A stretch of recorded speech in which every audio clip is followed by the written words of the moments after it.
नमस्कार, good afternoon, आप सबका स्वागत है। और मैं सबसे पहले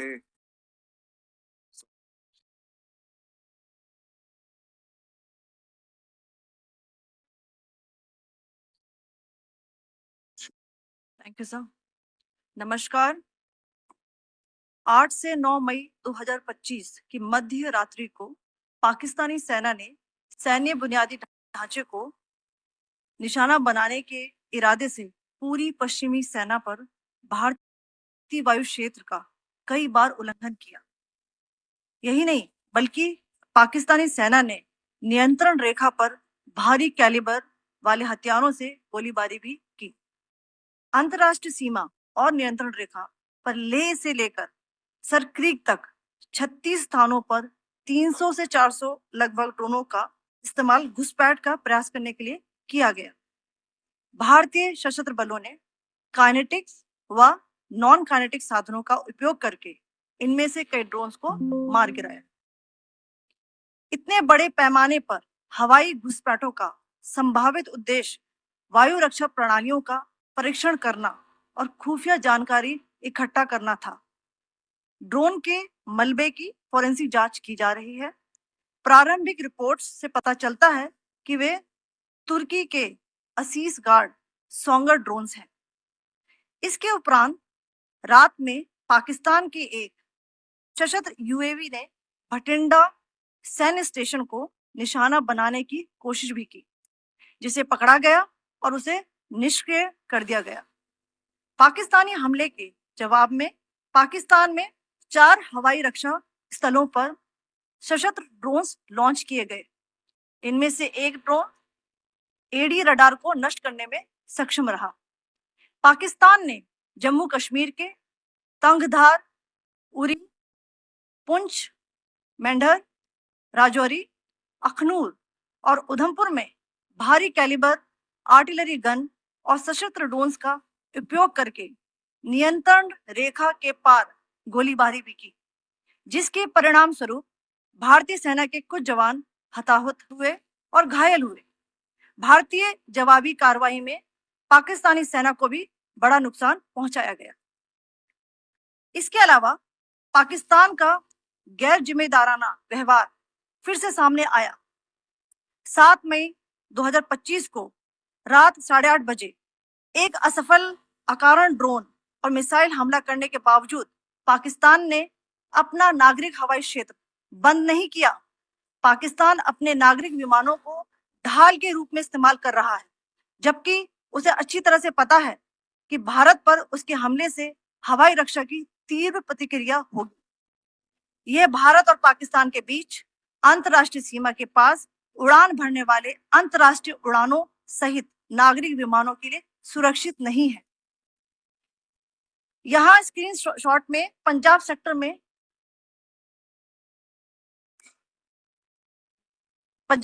में हाई एयर डिफेंस अलर्ट स्थिति के दौरान एप्लीकेशन फ्लाइट रडार 24 का डेटा दिखाया गया है।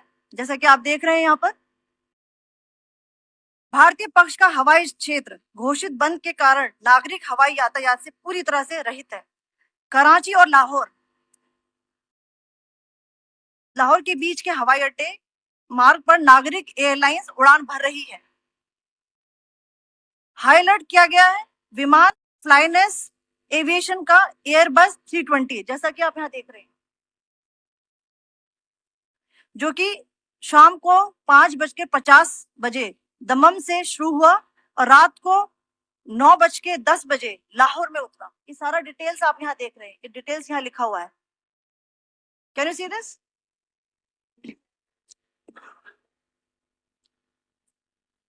भारतीय वायुसेना ने अपनी प्रतिक्रिया में काफी संयम दिखाया और इस प्रकार अंतरराष्ट्रीय नागरिक विमान सेवा की सुरक्षा सुनिश्चित की। धन्यवाद। जय Hind.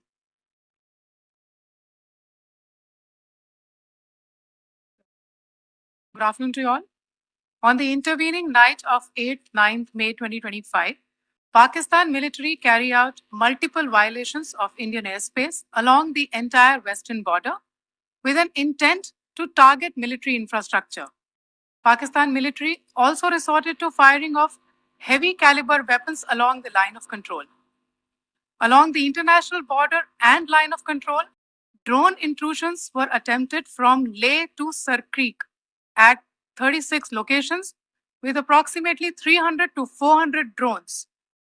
Indian Armed Forces brought down a number of these drones using kinetic and non-kinetic means. The possible purpose of these large-scale aerial intrusions were to test the AD systems and gather intelligence.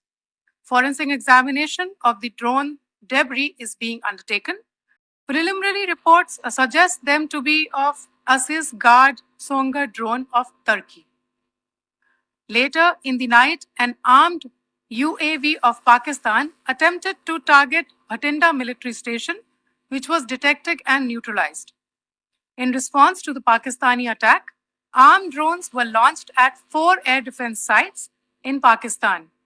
One of the drones was able to destroy an AD radar. Pakistan also carried out artillery shelling across the line of control using heavy caliber artillery guns and armed drones at Tangdhar, Uri, Poonch, Mendhar, Rajouri, Akhnur, and Udhampur in Jammu and Kashmir area, which resulted in some losses and injuries to Indian Army personnel. Pakistan Army also suffered major losses in Indian retaliatory fire. Additionally, Pakistan's irresponsible behavior again came to fore. Pakistan did not close its civil airspace despite it launching a failed unprovoked drone and missile attack on 7th May at 8:30 hours in the evening. Pakistan is using civil airliners as a shield, knowing fully well that its attack on India would elicit a swift air defense response. This is not safe for the unsuspecting civil airliners, including the international flights, which were flying near IB between India and Pakistan. The screenshot we just showed and we shall share with you, it shows the data of the application Flight Radar 24 during a high air defense alert situation in the Punjab sector. As you have seen, the airspace on the Indian side is absolutely devoid of civil air traffic due to our declared closure. However, there are civil airlines flying the air route between Karachi and Lahore. Amongst the other civil aircraft that you can see, we have highlighted an aircraft which is Airbus 320 of Flynas Aviation, which was originated from Dammam at 1750 hours and landed later at Lahore at 2110 hours in the night. Indian Air Force demonstrated considerable restraint in its response, thus ensuring safety of international civil carrier.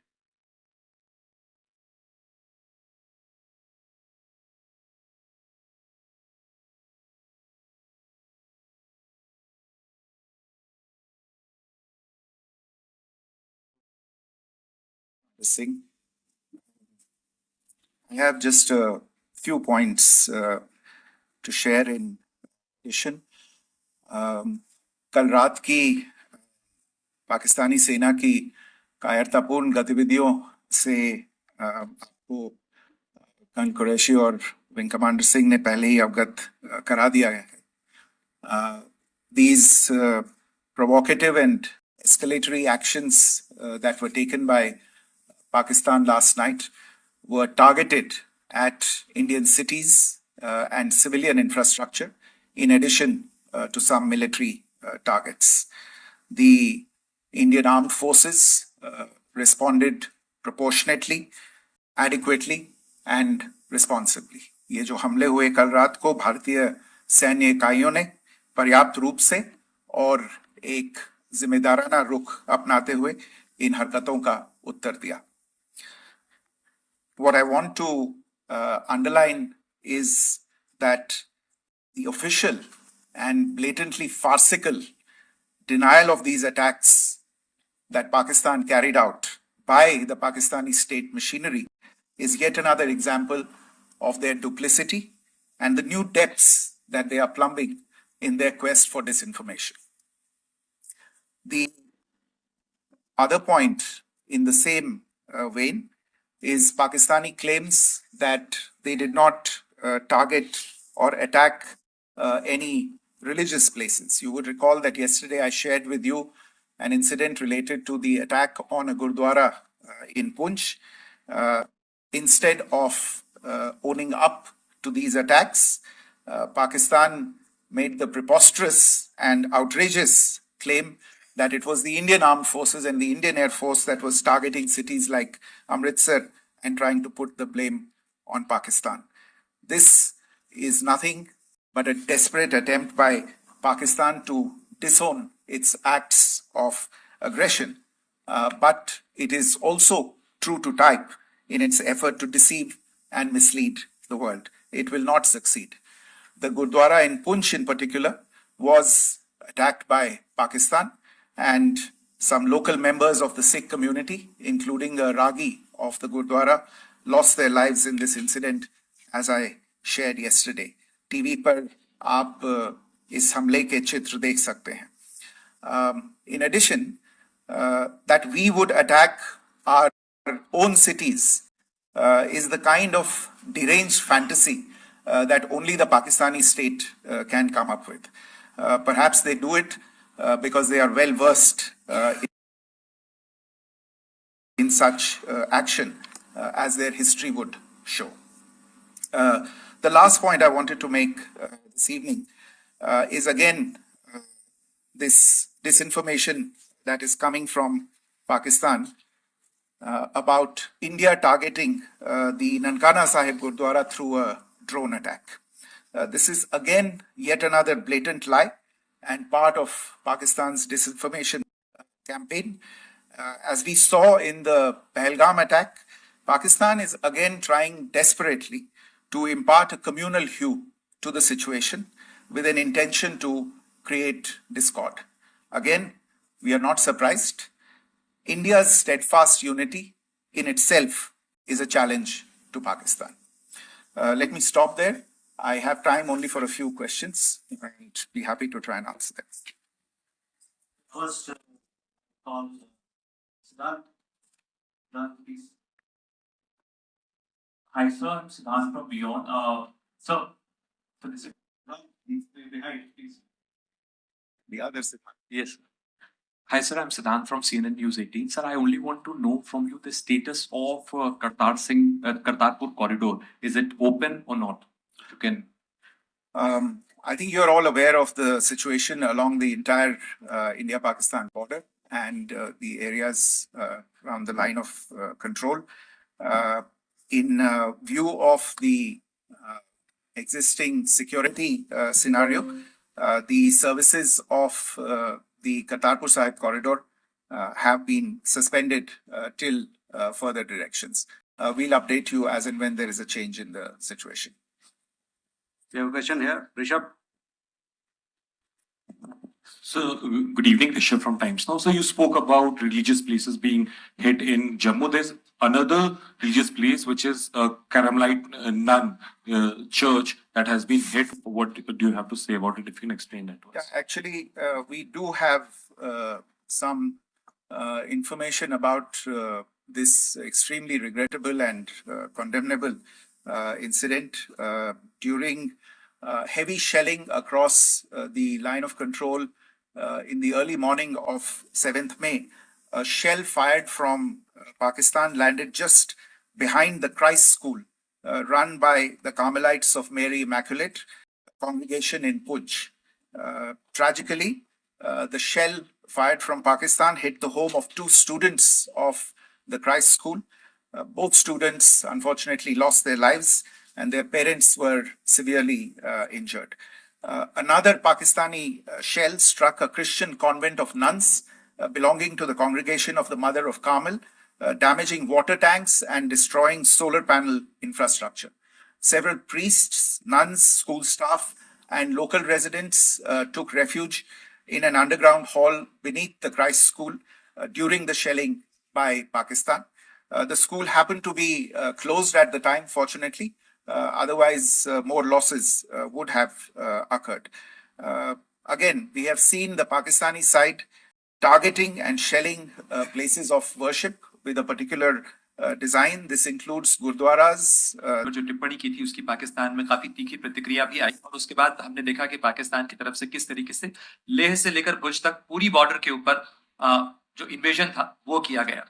मौजूदा situation के अंदर पाकिस्तान के bail out package को लेकर और पाकिस्तान के इन attempts को लेकर आपका क्या असेसमेंट है? और दूसरा ये भी जानना चाहेंगे कि पाकिस्तान की तरफ से ये जो अटेम्प्ट किया गया था उसका भारत ने अभी तक उस तरीके का कोई जवाब नहीं दिया गया है, तो क्या भारत इसका जवाब देगा जो कार्रवाई हुई है बीते 24 घंटों में?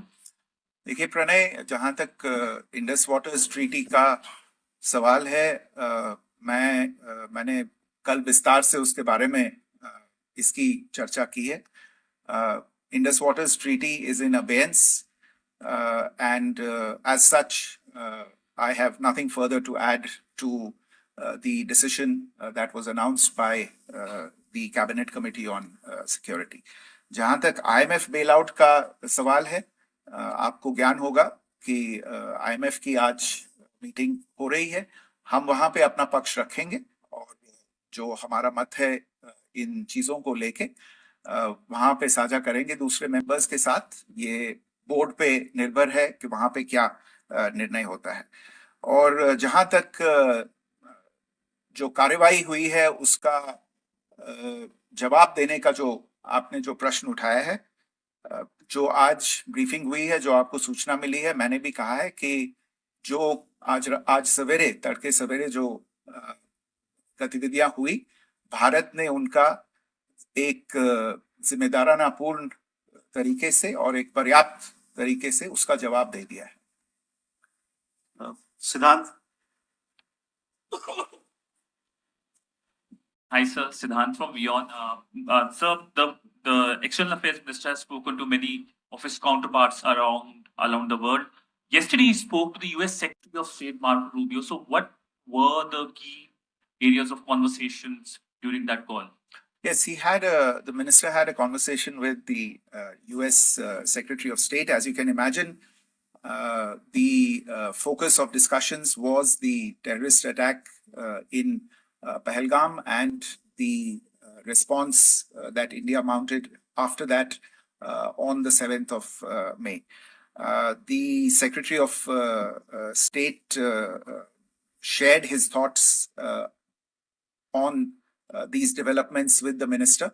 The minister deeply appreciated the US's commitment to work with India in the fight against terrorism. And he also underlined the targeted measures that India had taken in connection with Op Sindoor.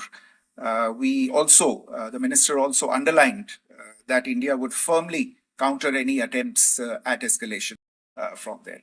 But in follow-up to that, as you are aware, there have been a number of other conversations. The minister had a conversation with the UK Foreign Secretary, David Lammy, today. There too, the discussion centered around countering terrorism, for which there must be zero tolerance.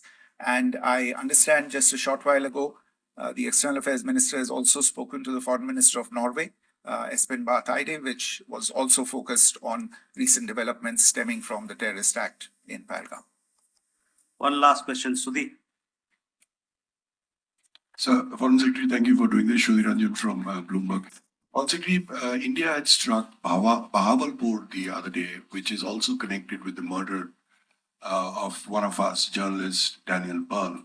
If you could give us an understanding of what exactly are the reports that you're getting. You're right. Bahawalpur is the headquarters of the Jaish-e-Mohammed, a terrorist group that is proscribed by the United Nations. Its leader, Maulana Masood Azhar, is a proscribed individual. It is, you brought up the connection with the tragic death or killing of Daniel Pearl of the Wall Street Journal. The Jaish-e-Mohammed was in some way directly or indirectly responsible for the death of Daniel Pearl. But the real connection is through Ahmed Omar Saeed Sheikh, the British Pakistani jihadi who was held in India, but was finally released in 2000, and he was the person who lured Daniel Pearl to his eventually leading to his murder. So these are all obviously connected figures, connected individuals, connected institutions, and the attack on Bahawalpur, on that facility of the Jaish-e-Mohammed in Bahawalpur, is, I would imagine, a fitting part of this unfortunate incident.